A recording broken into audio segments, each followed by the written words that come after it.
panibago tayong unboxing from Shein. Ito. Mga gamit sa pagtahi. So, buksan natin.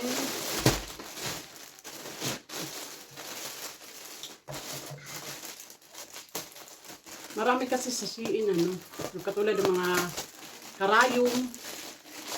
Yung karayom sa makina, doon ko nakita. Kasi wala akong karayom sa So yung pagtahi ng pantalon, matigas. Tapos doon ko nakita yun. Ito, kutsara tinidor. Plastic lang.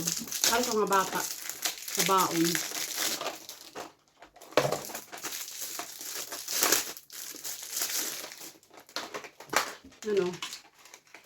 Maganda siya.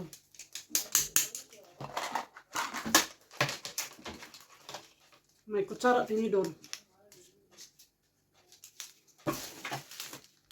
Ito yung pangtuhog sa pangtuhog sa garter. Pag naglalagay sa short ng garter, dalawa sa isang order. Tapos gunting sa pagtahi. Tapos garter. Yung garter siya na may mga butas.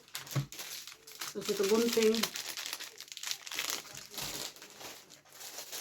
Ito, yung karayom. Ito, 100 piraso. Yung karayom sa Singya na makina.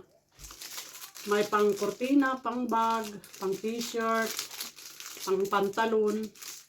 Mura lang. Ito, damit ko to. Ano kaya to? Na pink. Parang, minsan kasi mali yung pinapadala. Maganda. Ang kapal niya, Basta DC siya, DC. Maganda. Ganda siya, Sana kasya lang. Kasi ginawa kong XL,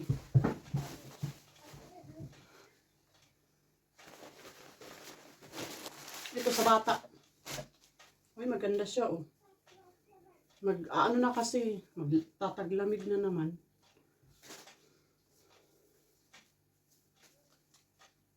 Tatlo siya sa isang order. Maganda yung tila, malam. May isa pa akong t-shirt dito na XL. DC rin siya. Maganda siya, Nag-order na ako dati nito, pero large, hindi siya kumasya. Medyo maliit. Ngayon, ginawa ko ng XL. Wait, I want to try. Maganda siya. Kasya na sa akin. Tsaka mga sale lang kasi ito. Nasa tig 29. Tapos, may pang winter ako dito. Na turtleneck. Ito nga, XL to, Pero maliit siya. Yun, Itong maganda. So, yun lang guys, ang unboxing natin for today's video. Thank you for watching. Bye!